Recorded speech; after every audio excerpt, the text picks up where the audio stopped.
di Sylvie Bad Life Diary. Bagaimana kabar teman-teman semua hari ini? Semoga selalu sehat dan dalam lindungan Allah Subhanahu wa Ta'ala. Untuk topik saya hari ini, saya ingin membahas mengenai seputar bagaimana kita menyikapin ketika kita sudah menjalin hubungan dengan pria Pakistan, lalu kemudian kita dalam proses mempersiapkan pernikahan. Bukan hanya saja kesiapan dari segi dokumen, otomatis kita juga harus memahami tradisi dan kebiasaan apa saja dalam urusan pesta perkawinan dua negara. Jadi berdasarkan pengalaman saya pribadi, pada saat kita sudah memutuskan untuk LDR 4 tahun, kemudian kita akan proses untuk menikah. Nah, saat itu terjadi diskusi antara ayahanda saya, papa saya, dengan papa mertua saya via telepon. Sebelumnya 2 kali papa saya datang ke Lahore, Pakistan, dan sudah berbincang-bincang mengenai perencanaan ke depan bagaimana untuk melaksanakan perkawinan anak-anak mereka. Jadi pada saat itu harapan dari orang tua saya, dikarenakan saya anak pertama dari keluarga dan posisinya juga saat itu orang tua saya di Sumatera Utara adalah termasuk orang yang punya nama di pemerintahan, dan karena mau mengawinkan anak pertamanya, jadi berharap mertua saya bisa hadir di acara prosesi pernikahan yang saat itu diputuskan untuk diadakan di Medan. Jadi dikarenakan kita keturunan Jawa, otomatis perkawinan pun dilaksanakan dengan adat Jawa. Dan pelaksanaan prosesinya pesta adat selama 3 hari berturut-turut. Dan pada saat itu di Lahore kita berdiskusi dikarenakan saat saya bertemu dengan beberapa keluarga Pakistan di Medan, lalu mereka memberitahukan saya banyak hal mengenai apa tradisi dan kebudayaan orang Pakistan, di mana Pakistan itu mengenal sistem perkawinan membawa harta, dalam arti kata memberikan jehez dan dori. Jehez dan dori itu apa? Jehez dan dori itu adalah ketika seorang wanita menikah dengan pria Pakistan, maka wanita tersebut orang tuanya harus menyediakan barang bawaan, yang mana barang bawaan itu adalah seisi rumah, lalu benda-benda seperti perhiasan atau uang atau sejenisnya untuk diberikan kepada calon mertua, lalu beberapa ipar yang ada di dalam keluarga sebagai tanda kalau kita bilang di sana itu bagi mereka itu adalah sebagai tanda respect karena mengantarkan anak perempuan mereka menikah. Nah, adapun ketika saya mendapatkan informasi tersebut, saya tidak mau membuang waktu. Jadi saya mau mengklirkan di depan kepada calon suami saya yang sekarang sudah menjadi suami saya. Saya mengatakan kepada calon suami saya bahwasanya saya tidak akan mengikuti tradisi ataupun budaya mereka dalam hal pernikahan. Karena di dalam budaya Indonesia, di dalam keluarga saya, ketika ingin melaksanakan sebuah pernikahan, ya kita tidak Nah, ketika saya mengetahui bahwasanya di Pakistan menganut sistem jehez dan dori, saya tidak mau membuang waktu, lalu saya menyampaikan kepada calon suami saya bahwasanya saya tidak akan mengikuti tradisi atau budaya negara Pakistan, karena posisinya di keluarga saya menikah itu biasanya hantaran dan semuanya itu adalah yang diberikan oleh pihak laki-laki. Lalu suami saya mengatakan kepada saya, silahkan bertanya kepada orang tua saya langsung supaya clear, jangan sampai nanti ke depan ada rasa tidak enak, lalu ada hal-hal yang tidak membuat nyaman gitu ya. Akhirnya saya pun bertanya langsung kepada papa mertua saya bahwasanya Papaji, saya tidak akan memberikan jehez atau dori ketika saya akan menikah dengan anak Papaji. Lalu papa mertua saya mengatakan bahwasanya kami sekeluarga tidak memerlukan jihaz atau dori, kami sekeluarga hanya memerlukan niat. Karena memang di keluarga kami pun tidak ada menganut sistem untuk memberikan jihaz atau dori. Tapi walaupun begitu, sebagai respect kepada keluarga, pihak yang istilahnya anak kami yang akan kami berikan, kami tetap membawakan apapun yang menjadi kebutuhan anak-anak kami. Jadi hal tersebut tidak menjadi masalah bagi kedua keluarga. Akhirnya paman mertua saya pun menyetujui permintaan ayahanda saya untuk datang ke Indonesia, melangsungkan pernikahan kami yang dilaksanakan secara 3 hari berturut-turut. Lalu pada saat itu saya dan ibu saya sibuk untuk mengajukan proses visa, di mana pihak imigrasi memberikan visa 1 bulan untuk suami saya, lalu 2 bulan untuk suami saya, lalu 1 bulan untuk mertua saya. Nah, pada saat mereka datang, saat itu suami saya yang datang duluan, karena kita harus ke Jakarta, harus ke kedutaan Pakistan untuk melengkapi semua berkas-berkas yang diminta oleh KUA dan Departemen Agama.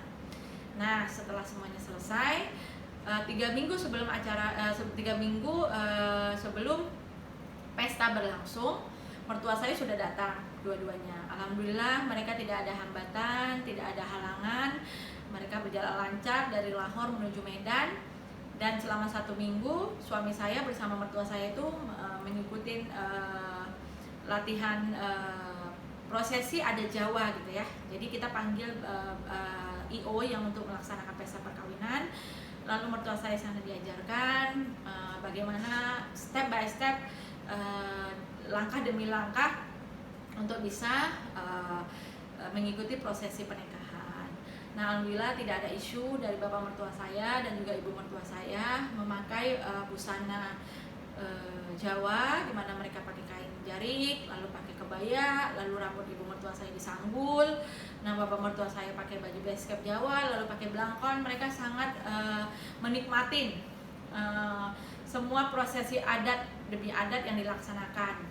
Begitu juga dengan suami saya, dia tidak merasa ada suatu masalah atau menjadi isu ketika di hari ketiga. Jadi kita prosesi adat itu selama 3 hari.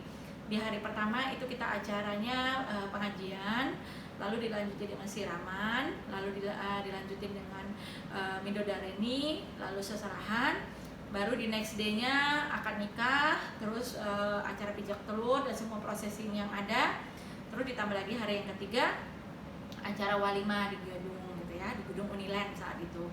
Nah, di prosesi hari pertama itu Masya Allah tamu yang datang 2.000 tamu undangan. Di hari kedua itu 3.000 tamu undangan. Terus yang di hari ketiga itu 4.000 tamu undangan. Jadi kenapa undangannya banyak banget yang datang? Karena kebetulan saat itu papa saya masih menjabat di Sumatera Utara, dan yang dinikahkanlah ada anak pertama. Lalu di zaman itu masih belum suatu hal yang booming ya, wanita Indonesia menemukan jodohnya lewat internet. Jadi bisa dikatakan untuk itu saat itu adalah saya, lalu sampai masuk ke media cetak koran gitu ya. Nah, ditambah lagi saya amat bersyukur orang-orang yang saya kenal dari daerah Kampung Keling atau Kampung Madrasi, mereka dengan senang hati mau berpartisipasi untuk ikut serta dalam acara perkawinan kami, menjadi bagian dari pihak keluarga suami saya, di mana ada Ibu Aba dengan Anil, Mr. Anil, lalu ada Ibu Kavita dengan Mr. Vijay, lalu ada Ibu Monica dengan suaminya gitu ya.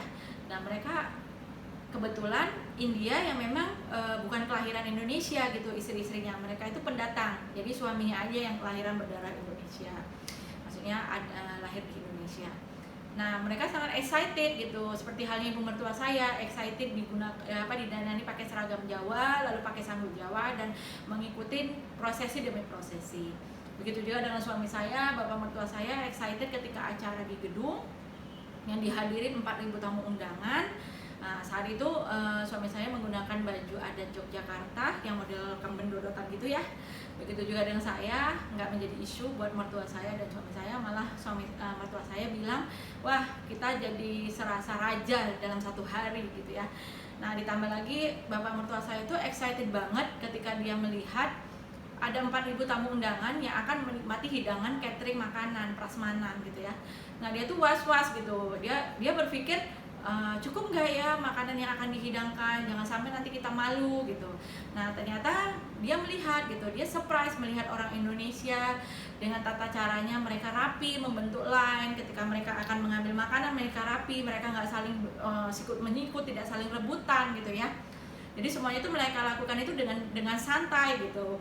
Nah di situ mertua saya terkagum-kagum gitu melihat, oh begini ya caranya orang Indonesia kalau misalnya mengadain pesta perkawinan gitu ya. Beda atmosfernya dengan di Pakistan gitu ya. Nanti saya cerita loh bagaimana pengalaman saya ketika menghadirin pertama kali pesta perkawinan di Pakistan. Nah setelah semua acara demi acara kita lalui, lalu setelah itu mertua saya bawa ke Jakarta.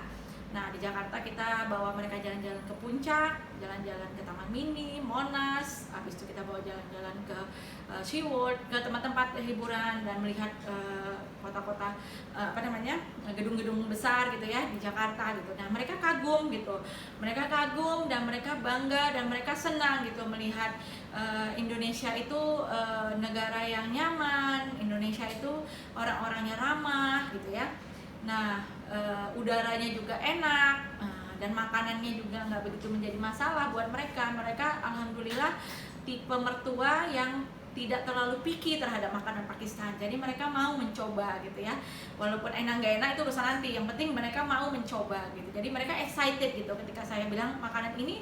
Tapi alhamdulillah bapak mertua saya karena sudah lama di Taif Mekah dan dia memang kerjanya berhubungan dengan keluarga kerajaan, lalu memang di bidang catering makanan, jadi buat dia tuh bukan sesuatu hal yang aneh gitu ya. Semua menu-menu Indonesia itu dia pernah lihat, menu namanya menu kontinental, menu western gitu ya istilahnya. Nah setelah pesta pernikahan selesai di Indonesia, mertua saya pulang duluan nih ceritanya ke Lahore. Nah ketika dia pulang ke Lahore, nah dia bawa CD yang sudah ready editingnya untuk dia pertontonkan ke keluarga-keluarga di Pakistan gitu ya. Nah sembari menunggu saya dengan suami saya melengkapi berkas-berkas untuk pulang ke Pakistan, dan di Pakistan kita juga mengadakan pesta walimah. Walimah itu semacam resepsi, karena posisinya saya sudah melangsungkan pernikahan di Indonesia dengan segala adat, jadi di Pakistan kita tidak melaksanakan lagi. Jadi saya skip yang namanya mayo, mehndi, nikah, barat, itu saya skip. Yang ada hanya walimah. Nah saat itu walimah kita laksanakan di Hotel Pearl Continental Lahore. Diundang kurang lebih keluarga-keluarga dekat, mungkin ada sekitar 100 orang ya, karena kita tidak membuat pesta besar di Pakistan. Nah alhamdulillah nih, saya benar-benar menjadi suatu kenangan buat saya selama 20 tahun saya menikah dengan suami saya. Pada saat pesta saya di Lahore, Mr. Khalid Amin hadir. Nah kebetulan Mr. Khalid Amin ini adalah masih saudaraan dengan Haji Anwar Games di Medan, yang kebetulan saat itu saya mencari-cari informasi tentang Pakistan. Jadi dalam 20 tahun hubungan saya, pernikahan saya dengan suami, Mr. Khalid Amin bisa dikatakan adalah mengambil andil untuk menolong kami dalam hal visa saya dan keluarga saya untuk bisa 4 kali main-main ke Pakistan saat itu. Jadi amat bersyukur ya, menambah saudara buat saya. Mr. Khalid Amin itu udah seperti om saya sendiri. Nah begitu selesai pesta pernikahan di Lahore, orang tua saya punya waktu beberapa hari, mereka menikmatin semua waktu mereka dengan berjalan-jalan di Lahore. Lalu sudah tiba saatnya orang tua saya untuk kembali ke tanah air bersama adik-adik saya. Nah dengan rasa syukur mereka walaupun sedikit sedih ya bahwasanya akan pisah dari saya, anak pertama di keluarga, tapi alhamdulillah mereka tidak menjadikan suatu masalah, karena buat orang tua saya mereka merasa tenang untuk memberikan atau menitipkan anaknya kepada keluarga suami saya. Jadi nggak menjadikan sebuah masalah gitu ya. Jadi ada rasa tenang karena mereka yakin saya akan bisa survive, saya akan bisa bahagia hidup di Pakistan gitu. Nah ini sekarang kita akan menceritakan bagaimana pengalaman saya ketika saya menghadiri pesta perkawinan di Lahore. Jadi pada saat saya menghadiri pesta perkawinan di Lahore, saat itu adalah saat yang pertama buat saya. Kebetulan yang menikah adalah masih kerabat dari ibu mertua saya. Amiji punya kakak anaknya ya. Nah kita mendapatkan undangan di rumah. Nah, ketika saya melihat undangan itu tertulis di situ adalah jam 8 malam gitu ya. Nah, biasanya kalau orang Indonesia undangan jam 8 malam, otomatis kita jam setengah 7 atau jam 7 itu kita bersiap-siap gitu ya. Nah, atau udah langsung berangkat gitu ya. Jadi saya sekitar jam setengah 6 itu saya udah dandan rapi, udah pakai baju pesta, lalu sudah ready. Nah, ketika saya turun ke bawah, saya heran melihat kok ipar saya, mertua saya, suami saya kok belum pada siap-siap gitu istilahnya. Sedangkan undangan jam 8 malam. Lalu saya bilang ke suami saya, kali ini gimana sih? Harusnya kita tuh on time dalam undangan, kan gak enak gitu, kita datang telat gitu istilahnya. Kalau di Indonesia itu jangan sampai tuan rumah buka tudung makanan baru kita datang gitu istilahnya, sebisa mungkin sebelumnya, karena kan nanti ada prosesi kirapan pengantin, saya bilang gitu. Nah, ternyata di Pakistan itu budayanya beda gitu. Nah, ketika mertua saya mendengar saya berargu seperti itu dengan suami saya, dia nggak mau istilahnya menjelaskan seperti apa gitu. Dia malah menyarankan ke suami saya, ya udah kalau memang Nia sudah siap, berangkat aja dulu kalian, nanti kami nyusul gitu, kata mertua saya. Lalu suami saya bersiap-siap dan berangkatlah kami berdua gitu ya menuju marriage hall gitu. Jadi gedung untuk pesta pernikahan. Ketika di marriage hall, saya shock gitu melihat, loh, katanya pesta perkawinan, kok masih gulung-gulung karpet, kok masih nyusun-nyusun kursi, kok masih nyusun-nyusun tray segala macam gitu ya. Terus sampai saya bilang, ya lebih baik kamu melihat dengan kenyataan bagaimana bahwasanya tradisi di Pakistan itu, daripada saya menjelaskan nanti endingnya kita argue atau mungkin kamu nggak percaya atau kamu anggap mengada-ngada. Jadi lebih baik saya bawa aja kamu untuk melihat. Terus di situ saya ketawa, saya bilang, lah undangannya jam 8, sedangkan sekarang aja belum pada ready gitu. Jadi mereka ready-nya jam berapa? Lalu suami bilang, biasanya ready-nya itu semua prasmanan dan semuanya itu adalah jam 9 malam. Lalu jam 10, jam 11 tamu mulai datang undangan.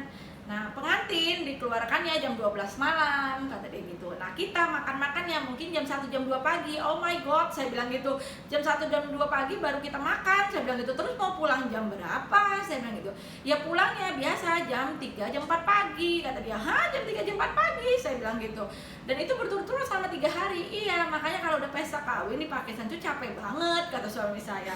Nah, saya masih tetap nggak percaya gitu ya. Ah, masa sih sampai segitu pulangnya? Nah, suami saya tahu, saya tipe karakter orang yang nggak bisa telat makan. Kalau bisa ada cemilan, kalau bisa pun makan dulu gitu. Saya orangnya nggak bisa lapar gitu ya. Terus dia bilang, ya udah gini aja, ini kan acara belum mulai. Terus saya juga tahu kamu nanti pasti udah mulai gelisah kalau waktunya jadwal kamu makan, kamu nggak ada makanan, kamu nggak ada camilan gitu ya. Terus suami saya bilang, ya udah kita pergi ke McDonald aja, kita beli, terus kamu simpan deh di bag apa di mana gitu kan, atau kamu makan dulu di dalam mobil sebelum nanti kita turun gitu ya. Oke lah, saya bilang gitu. Nah, saya masih dengan rasa penasaran ya, masa sih perkawinan di Pakistan sampai sebegitu larut gitu ya. Nah, akhirnya ketika kita selesai, udah waktunya kita ke marriage hall, di sana saya mulai surprising lihat orang mulai beramai berdatangan gitu ya. Terus saya udah melihat mertua saya, ipar-ipar saya, terus uak-uak, terus sepupu-sepupu suami gitu ya. Nah, mereka sangat exciting untuk bertemu dengan saya, bersalaman dengan saya gitu ya, kenalan dengan saya gitu. Karena kan saya posisinya saat itu masih pengantin baru dengan suami saya. Nah, setelah itu berlangsung, ternyata apa yang dibilang suami saya itu benar.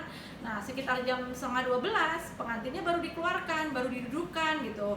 Nah, mulailah mereka acara prosesi adatnya mereka, dari yang istilahnya meletakkan minyak di tangan, terus habis itu memberikan meletakkan mendi di tangan, terus meletakkan minyak di rambut, terus mutar-mutarin duit, terus ngasih manisan gitu ya.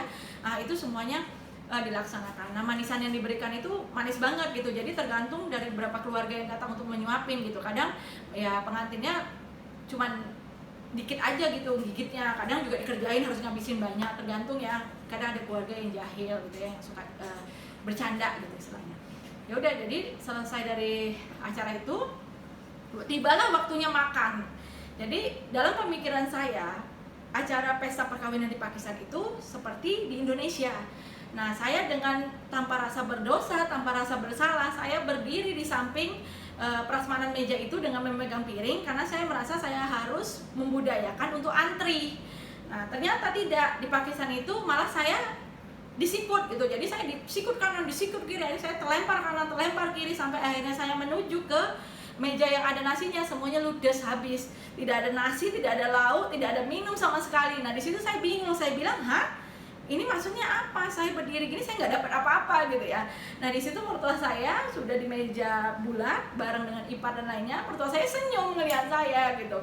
Lalu mertua saya manggil saya, ketika manggil saya menyuruh saya duduk, ternyata makanan saya sudah disiapkan sama mertua saya. Jadi buat saya itu pengalaman yang unik banget, dan ternyata pernikahan posisi versi seperti itu tidak hanya di keluarga suami. Saya menghadiri beberapa banyak pernikahan itu ternyata ya podo wae gitu, dalam bahasanya sama aja gitu. Malah saya pernah ngelihat ada orang yang sampai kebabnya tuh ngambilnya seberapa banyak, nasinya berapa gunung. Terus belum lagi Pepsi ditaruh di sini, Pepsi ditaruh di sini, kalau bisa mungkin taruh di kaki, mungkin taruh di jidat gitu istilahnya ya. Jadi sebisa mungkin dia ngambil greedy gitulah bahasanya. Nah di situ saya benar-benar geleng kepala. Belum lagi saya pernah lihat di pesta pernikahan ipar saya sendiri, sampai mereka nyiapin plastik, ngeluarin plastik dari dalam tasnya, itu makanan semuanya dimasukin dalam plastik, dan saya posisi duduk di sebelahnya dengan anak saya sandar. Kita sudah mau geleng kepala, tapi kita nggak enak ya, karena kita istilahnya di sana kan tamu juga gitu istilahnya. Jadi ya kita cuma senyum-senyum aja. Nah mereka ngerasa karena diliatin, jadi kesannya kayak mau nawarin, mau, kata mereka. Saya bilang tidak cukup, saya sudah ambil sendiri, saya bilang gitu. Jadi benar-benar excited ya gitu untuk acara pesta di Pakistan, yang buat saya jadi pengalaman baru dalam hal waktu, dalam hal prasmanan makan gitu ya.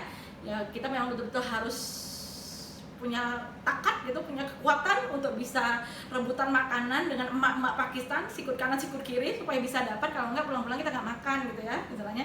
Ditambah lagi harus kuat begadang. Tapi alhamdulillah kesininya pemerintah Pakistan itu memberi batasan-batasan gitu ya. Dalam hal pernikahan ada batasan waktu, tidak boleh lebih dari jam 12 malam. Lalu makanan pun yang dulunya bisa semua dish menu makanan, di sini hanya diskopkan menjadi sedikit. Misalnya nasi, terus ada sweet dish, terus ada lauk, terus ada roti sama Pepsi minuman gitu ya. Jadi tidak boleh lagi prasmanan yang begitu banyaknya, dikarenakan ya banyak dilihat dan banyak selalu terjadi kedapatan ketika mereka melaksanakan pernikahan dengan makanan yang begitu banyak variasinya dibuang-buang. Sedangkan di sana orang perlu makan, banyak rakyat yang masih susah, banyak orang yang masih susah, jadi rasanya kan terkesan lebih mubazir. Tapi kalau sampai kedapatan ada couple, ada keluarga yang melaksanakan pernikahan dengan menu yang begitu banyaknya, atau melewati jadwal yang diberikan oleh pemerintah Pakistan, maka siap-siap aja pengantin laki-lakinya diciduk lalu dipenjarakan semalam untuk efek jerah bahasanya gitu. Jadi ya sangat appreciate ya dengan keputusan yang diberikan oleh pemerintah Pakistan dalam hal perkawinan, supaya mereka tidak membuang-buang mubazir makanan. Nah di Pakistan juga mengenal almost rata-rata itu sistem perkawinan arranged marriage. Arranged marriage dalam arti kata dijodohkan. Jadi pesan saya buat mbak-mbak, adik-adik, teman-teman yang saat ini sedang menjalin hubungan dengan Pakistan, hal pertama yang tips dari saya yang perlu diperhatikan adalah ketika kamu mengenal seorang Pakistan, kamu harus mempertanyakan agamanya apa. Agama apa dalam arti kata memang dia adalah Muslim, tapi Muslim itu di Pakistan lebih terkenal oleh Syiah atau Sunni. Jadi kalau dia Syiah, ya kamu harus tahu konsekuensinya apa ketika kamu menikah dengan laki-laki Syiah dan dari keluarga Syiah ya. Terus yang kedua, kamu harus melihat laki-lakinya itu dia anak keberapa. Anak keberapa dari berapa bersaudara. Karena kalau dia seandainya anak pertama dari 4 bersaudara, terus di bawahnya itu ada 3 adik perempuan, berarti kamu itu harus bersiap-siap untuk bersabar, bersiap-siap untuk menghadapi kehidupan, di mana dia akan lebih memprioritaskan untuk mensupport orang tuanya, mensupport ibunya untuk menikahkan ketiga adik perempuannya. Dan bukan kemungkinan juga di Pakistan ketika sudah menikah pun adik-adiknya masih mengganggu abangnya dalam hal untuk biaya kehidupannya, biaya keluarganya. Jadi sebagai wanita tuh kamu harus benar-benar siap gitu, dalam arti kata jangan sampai kamu itu merasa shock gitu, lalu uring-uringan, lalu terjadi pertengkaran, karena itu konsekuensi yang sudah harus kamu terima ketika kamu akan menikah dengan Pakistan. Terus yang ketiga, kamu harus melihat ketika kamu mengenal si laki-laki ini, apakah dia hidup di Pakistan, atau dia hidup di luar Pakistan, atau dia hidup di luar Pakistan bersama keluarganya, atau dia hidup di luar Pakistan sendirian, keluarganya di Pakistan, jadi nggak ikut dia hidup di negara ketiga. Karena biasanya kalau kondisinya seperti ini, terkadang sering kita dapatin laki-lakinya modern, keluarganya masih tipikal ortodoks ya, maksudnya dalam arti kata tipikal masih kolot dalam banyak hal gitu. Jadi akan sedikit berat perjuanganmu untuk bisa mingle di dalam keluarga suami kamu itu kalau yang hidup di luar negeri itu hanya si laki-lakinya, sedangkan keluarganya, orang tuanya sama sekali tidak pernah menginjakkan kaki di luar dari Pakistan. Jadi posisi pemikiran mereka ya masih tipikal Pakistani banget gitu. Jadi butuh kesabaran kamu ketika siap untuk menikah dengan dia, untuk hidup bersama dia, untuk bisa ya win-win solution gitu istilahnya. Nah, itu dia. Terus yang terakhir, nah saya minta kamu harus benar-benar menjelaskan, meminta kepada si laki-lakinya dalam posisinya dia itu apakah dianya pernah dijodohkan atau janji dijodohkan atau sama sekali dianya aman gitu, bisa memberikan option untuk menikah dengan kita gitu. Jangan sampai di kemudian hari karena dia sudah pernah dijodohkan atau dia sudah dijanjikan kepada anak gadis orang lain, kita memaksakan diri untuk masuk ke dalam lingkup keluarganya, pekerjaan kita double gitu, kita berat gitu pekerjaannya untuk mengambil hati mertua kita, untuk mengambil hati ipar-ipar kita, untuk bisa kita itu diterima rasa nyaman di dalam keluarga mereka.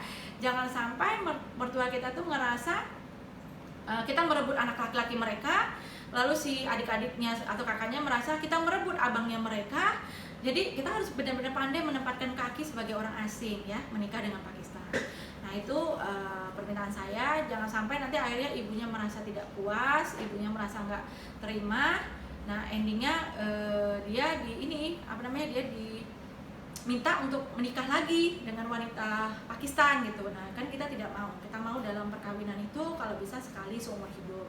Nah kalau bisa jangan sampai kita dijadikan ada madu untuk saingannya kita dalam memperebutkan perhatian dan hati mertua dan suami kita. Ya, pokoknya kita pengen segala sesuatu itu dalam rumah tangga berjalan dengan apa adanya. Jadi ada banyak hal di Pakistan seputar untuk istilahnya menikah, kehidupan menikah itu yang otomatis itu masing-masing keluarga itu memang berbeda-beda. Tetapi pada kesatuannya mereka itu tetap sama. Mereka itu lebih menganggap wanita adalah objek yang dilindungi gitu istilahnya, dan sebisa mungkin mereka tidak memamerkan wanita-wanita di rumah mereka itu kepada halayak luar gitu ya istilahnya. Jadi tetap sistem parda itu ada di dalam keluarga-keluarga Pakistan. Kenapa saya bilang tetap sistem parda itu ada? Karena saya menjalani begitu, walaupun mertua saya adalah open mind karena mereka 12 tahun pernah hidup di luar Pakistan di Taib Mekah. Lalu ipar-ipar saya juga broad mind, dalam arti kata kita pakai jeans di rumah tidak masalah, mau pakai jeans pergi keluar juga tidak masalah. Mungkin hanya makainya itu nggak ke semua wilayah gitu ya. Jadi ada wilayah misalnya di Lahore itu di daerah Gulberg dan Defense kita bisa pakai celana jeans. Tapi ketika kamu pergi ke Anarkali atau kamu pergi ke Old Lahore, kamu mau pakai jeans ya kamu siap-siap aja dipelototin matanya sama mereka gitu ya. Jadi ada beberapa zona-zona wilayah yang memang istilahnya kita bisa pakai busana modern, ada satu zona wilayah kita memang tidak bisa pakai busana modern gitu ya. Jadi kita harus bisa menempatkan diri dalam posisi ini. Nah, yang kedua, kenapa saya bilang mereka ada sistem parda? Ketika saya tinggal di Pakistan selama 5 tahun, saya memperhatikan sekali bagaimana kebiasaan abang ipar saya, kebiasaan suami saya. Ketika dia punya teman untuk datang ke rumah, itu mereka punya batasan pintu gitu. Kalau teman yang hanya sebatas istilahnya tidak begitu dekat, mereka akan ngobrol berjam-jam di luar pagar gitu, di luar pintu gitu ibaratnya. Nah kalau mereka ngerasa teman itu adalah teman yang agak sedikit dekat, mereka akan membawa masuk ke ruang tamu, tapi tidak ke dalam ruang keluarga. Nah ketika akan masuk ke dalam ruang tamu, biasanya kami semua ini sedang duduk di ruang keluarga. Nah suami saya akan menutup semua pintu, bisa pintu yang arah ke garasi, lalu dia tutup gorden yang arah perbatasan antara ruang keluarga dan ruang tamu, lalu dia akan mempersilakan masuk temannya untuk duduk. Nah ketika temannya sudah duduk, Nah, suami saya akan masuk ke ruang keluarga, lalu dia akan bilang sama saya, bilang dengan ibu mertua saya atau adiknya untuk menyiapkan teh bersama dengan hidangan-hidangan, mungkin biskuit atau sedikit kayak Nimco gitu ya, snack-snack gitu ya. Nah, hidangan itu suami saya akan membawanya untuk menyerahkan kepada temannya. Jadi tidak ada kita perempuan datang untuk menghidangkan, itu nggak ada gitu. Jadi suami saya sendiri yang akan mengambil lalu menghidangkan kepada temannya gitu. Dan mereka akan ngobrol sepanjang mereka berapa lama mau ngobrol, lalu temannya nanti akan pulang. Nah, kalau temannya itu dekat dengan suami saya, bisa dikatakan sahabat dan sudah menikah. Nah, ketika temannya itu datang membawa istrinya, atau ketika suami saya membawa saya ke rumah temannya itu, mereka pun tetap menggunakan sistem parda gitu. Sistem parda dalam arti kata dipisah gitu. Jadi ketika teman suami saya datang membawa istrinya, nanti si suaminya akan didudukkan di ruang tamu, lalu istrinya akan didudukkan di ruang keluarga untuk ngobrol sama kita. Jadi tidak pernah sejarahnya kita duduk bareng. Begitu juga ketika saya datang ke rumah teman suami saya, nah, suami saya akan duduk bersama temannya, saya akan digiring ke ruang keluarga. Nah, di sana nanti perempuan-perempuan yang ada. Kalau mereka tidak punya ruang keluarga, saya akan dibawa ke kamar mereka. Jadi sama sekali memang tidak ada gitu ya. Nah, kalaupun nanti istilahnya ketika akan pulang istilahnya suami saya udah memberikan kode, yuk kita pulang. Nah, mungkin pada saat itu saya berpapasan, berhadapan dengan temannya. Temannya itu akan menaruh matanya ke bawah gitu. Jadi dia tidak akan menatap wajah saya gitu. Lalu dia akan menaruhkan matanya ke bawah dan dia akan mengucapkan salam, assalamualaikum babi. Nah, dan sama halnya ketika kalau seandainya berpapasan di bazar ketemu tanpa sengaja, itu nanti si laki-lakinya akan menutupkan mata ke bawah. Nah, kita perempuan mungkin akan membuang pandangan kemana gitu. Jadi sama sekali memang benar-benar menjaga gitu. Mungkin dalam, bisa dikatakan ini adalah dalam Islam ya. Dalam Islam laki-laki harus menjaga matanya gitu istilahnya. Nah, begitu juga dengan suami saya. Jadi tidak ada yang namanya shake hand, bersalaman, itu tidak ada. Dan itu pun dibuktikan sama suami saya. Walaupun suami saya sudah tinggal di Indonesia selama 11 tahun. Nah, itu dia sama sekali tidak pernah mau shake hand dengan siapapun gitu. Dengan mama saya sekalipun dia tidak pernah shake hand. Jadi kalau dia misalnya mengucapkan salam, dia cukup seperti ini, assalamualaikum gitu ya. Jadi terkadang beberapa orang yang saya temuin ketika saya memperkenalkan suami saya, lalu perempuan itu menggalakkan tangan, lalu suami saya menolak seperti ini, saya bisa merasakan ada rasa minded ya. Maksudnya, ih kok gitu amat sih gitu ya ibaratnya. So alim loh gitu ya, tapi bukan ya gimana ya, bukan dianya so alim atau memang begitu ya, tapi memang itu udah menjadi ya kebiasaannya mereka gitu loh di Pakistan gitu. Bahwasanya tidak semudah itu untuk shake hand. Jangankan untuk shake hand, sesama sepupu pun kalau laki-laki, saya selama tinggal di Pakistan 5 tahun, saya tidak pernah duduk bareng dengan sepupu suami-suami saya yang laki-laki. Begitu juga anak saya, anak abang ipar saya, mereka tidak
Nah, jadi sistem pada ini memang betul-betul mereka terapkan gitu di Pakistan gitu. Nah, banyak hal gitu yang istilahnya dari Pakistan yang ibarat kita bisa ambil kebaikannya, seperti halnya juga dari Indonesia, budaya dan kebiasaan yang bisa diambil. Salah satunya adalah mertua saya sangat menyukai, karena mungkin saya orang Jawa, karena saya anak dari keturunan Jawa.